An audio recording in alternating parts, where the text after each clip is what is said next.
ಆತ್ಮೀಯ ವೀಕ್ಷಕರೇ, ನನ್ನ ವಿಡಿಯೋಗೆ ಹೃದಯಪೂರ್ವಕವಾದ ಸ್ವಾಗತ. ಜೀವನದಿ ಫಲಾನುಭವಿಗಳಿಗೆ ಒಂದು ಗುಡ್ ನ್ಯೂಸ್ ಅಂತ ಹೇಳ್ಬೋದು. ಮತ್ತು ಅದರ ಜೊತೆಗೆ ಭಾರತೀಯ ರೈಲ್ವೆ ಇಲಾಖೆಯಲ್ಲಿ 311 ಖಾಲಿ ಇರುವ ಹುದ್ದೆಗಳಿಗೆ ನೇಮಕಾತಿಯನ್ನು ಬಿಟ್ಟಿದ್ದಾರೆ.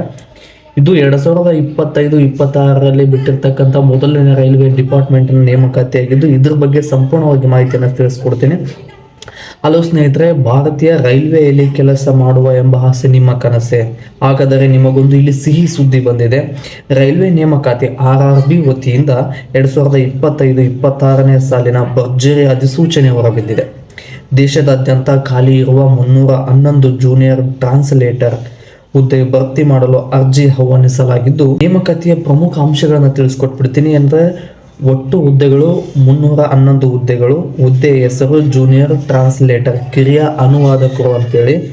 ಉದ್ಯೋಗ ಸ್ಥಳ ಭಾರತದಾದ್ಯಂತ ಎಲ್ಲ ಕಡೆನೂ ಪೋಸ್ಟಿಂಗ್, ಯಾವ ಲೊಕೇಶನ್ ಬೇಕಾದ್ರೂ ಪೋಸ್ಟಿಂಗ್ ಆಗ್ಬೋದು.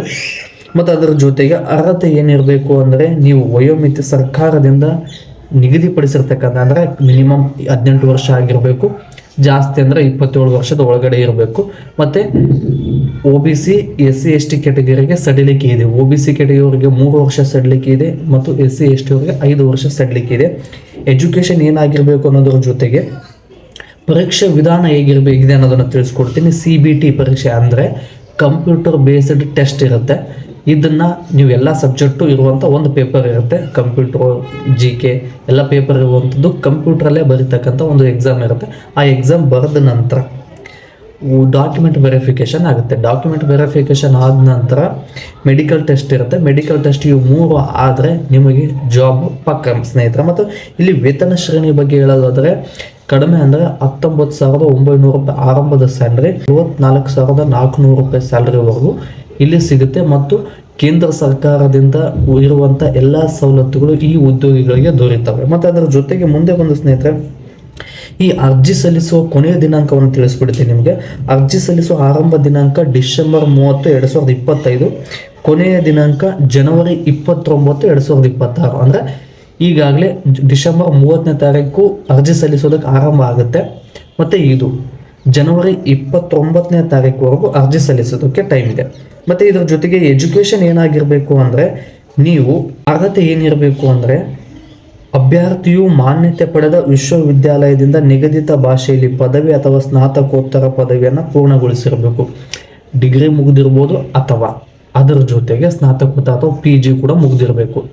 ಈ ಒಂದು ಭಾಷೆಯಲ್ಲಿ BCom, MCom, BA, MA ಇವೆರಡರಲ್ಲಿ ಒಂದು ಮುಗಿದಿದ್ರೂ ಕೂಡ ಇದಕ್ಕೆ ಅರ್ಜಿ ಹಾಕ್ಬೋದು ಸ್ನೇಹಿತರೆ. ಅರ್ಜಿ ಹಾಕುವ ವಿಧಾನ ನಿಮಗೆ ಡಿಸ್ಕ್ರಿಪ್ಷನಲ್ಲಿ ಲಿಂಕ್ ಕೊಟ್ಟಿರ್ತೀನಿ, ಅಲ್ಲಿ ಹಾಕಿ ನೇರವಾಗಿ ನೀವೇ ಹೋಗಿ ಅರ್ಜಿ ಹಾಕ್ಬೋದು. ಇಲ್ಲ ಅದರ ಜೊತೆಗೆ ನೀವು ಸೈಬರ್ ಸೆಂಟರ್ಗೆ ಹೋಗಿ ಅರ್ಜಿ ಹಾಕ್ತೀನಿ ಅಂದರೆ, ರೈಲ್ವೆ ಇಲಾಖೆಯಲ್ಲಿ 311 ಪೋಸ್ಟ್ಗಳಿದ್ದಾವಲ್ಲ, ಇದರ ಬಗ್ಗೆ ಸೈಬರ್ ಸೆಂಟರ್ ಹೋಗಿ ತಿಳಿಸಿದ್ರೆ ಅಪ್ಲಿಕೇಶನ್ ಹಾಕ್ಬೋದು. ಮತ್ತು ಇದರ ಜೊತೆಗೆ ಸ್ನೇಹಿತರೆ, ಉಪನಿಧಿ ಫಲಾನುಭವಿಗಳಿಗೆ ಬಂದಿರತಕ್ಕಂಥ ಹೊಸ ಅಪ್ಡೇಟ್ ಏನಪ್ಪ ಅಂದರೆ, December month self declaration date extend ಆಗಿದೆ. 25ನೇ ತಾರೀಕು ಒಳಗಡೆ ಯಾರಾದರೂ ಸೆಲ್ಫ್ ಡಿಕ್ಲರೇಷನ್ ಇನ್ನೂ ಡನ್ ಆಗಿರಲಿಲ್ಲ ಅಂದರೆ, ಡಿಸೆಂಬರ್ 31ನೇ ತಾರೀಕುವರೆಗೂ ಸೆಲ್ಫ್ ಡಿಕ್ಲರೇಷನ್ ಮಾಡಿಸೋದಕ್ಕೆ ಅವಕಾಶ ಇದೆ. ಹೋಗಿ ಸೆಲ್ಫ್ ಡಿಕ್ಲರೇಷನ್ ಮಾಡಿಸ್ಕೊಳ್ಳಿ. ಮತ್ತು ಯಾರ್ಯಾರೆಲ್ಲ ರೈಲ್ವೆ ಇಲಾಖೆಯಲ್ಲಿ ಕೆಲಸ ಮಾಡಬೇಕು ಎಂಬ ಅಭಿಲಾಷೆಯನ್ನು ಹೊಂದಿದ್ದಾರೆ, ಹೋಗಿ ಅರ್ಜಿ ಹಾಕಿ. ಒಂದು ಪರೀಕ್ಷೆ ಇರುತ್ತೆ, ಎಕ್ಸಾಮ್ ಪಾಸ್ ಆದರೆ ನಿಮ್ಮದು ಡಾಕ್ಯುಮೆಂಟ್ ವೆರಿಫಿಕೇಷನ್ ಮತ್ತು ವೈದ್ಯಕೀಯ ಅಂದರೆ ಮೆಡಿಕಲ್ ಇವೆಲ್ಲ ಮುಗಿದ್ರೆ ಜಾಬ್ಗೆ ನೀವು ಸೆಲೆಕ್ಟ್ ಆದಾಗೆ. ಇತ್ಯಾಗಿ ನನ್ನ ಚಾನಲಲ್ಲಿ ಹೆಚ್ಚಿನ ವಿಡಿಯೋವನ್ನು ಮಾಡ್ತಾ ಇರ್ತೀನಿ. ನಾನು ಹೆಚ್ಚಿನ ವಿಡಿಯೋವನ್ನು ಮಾಡಲು ನಿಮ್ಮ ಪ್ರೋತ್ಸಾಹದ ಅವಶ್ಯಕತೆ ಇದೆ. ಈ ಪ್ರೋತ್ಸಾಹವನ್ನು ವಿಡಿಯೋಗೆ ಲೈಕ್, ಶೇರ್, ಕಮೆಂಟ್, ಸಬ್ಸ್ಕ್ರೈಬ್ ಮಾಡ್ಕೊಳ್ಳೋದ್ರ ಮೂಲಕ ಸಪೋರ್ಟ್ ಮಾಡಿ ಅಂತ ಹೇಳ್ತಾ ಮತ್ತೆ ಮುಂದಿನ ವಿಡಿಯೋದಲ್ಲಿ ಸಿಗೋಣ. ಧನ್ಯವಾದಗಳು ಸ್ನೇಹಿತರೆ.